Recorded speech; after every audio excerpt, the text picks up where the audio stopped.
രാത്രികാലങ്ങളിൽ ഇരുചക്ര വാഹനത്തിൽ സഞ്ചരിക്കുന്നവരെ ഉപദ്രവിച്ച് മോഷണം നടത്തുന്ന ജിം സുരേഷ് പോലീസ് പിടിയിലായി. ബൈക്ക് യാത്രികരെ ചവിട്ടിത്തള്ളിയിട്ട് മോഷണം നടത്തുന്ന ഇയാളെ നാട്ടുകാർ പോലീസിൽ ഏൽപ്പിക്കുകയായിരുന്നു.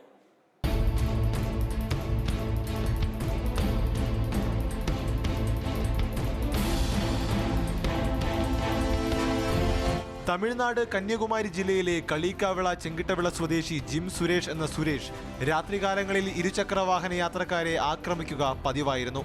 2 ദിവസം മുൻപ് ധനുവച്ചപുരം കൊറ്റാമത്ത് വെച്ച് ഇരുചക്ര വാഹനത്തിൽ യാത്ര ചെയ്യുകയായിരുന്ന പോലീസ് ഉദ്യോഗസ്ഥനായ സജിനെയും ഭാര്യയെയും തന്റെ ബൈക്കിൽ പിന്തുടർന്ന് ആക്രമിക്കവേ തെറിച്ചുവീണ സുരേഷിനെ നാട്ടുകാർ കൈകാര്യം ചെയ്ത് പോലീസിൽ ഏൽപ്പിച്ചു.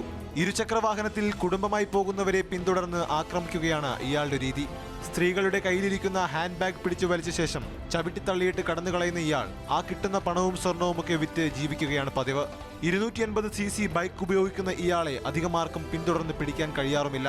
സന്ധ്യയായി കഴിയുമ്പോഴാണ് ഇയാൾ മോഷണത്തിനിറങ്ങുന്നത്.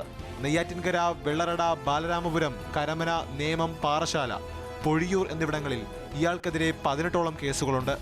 തമിഴ്നാട് മാർത്താണ്ഡം, കളിയിക്കാവിള സ്റ്റേഷനുകളിലും ഇയാൾക്കെതിരെ കേസുകളുണ്ട്. പാറശാല പോലീസ് ഇയാളുടെ അറസ്റ്റ് രേഖപ്പെടുത്തി.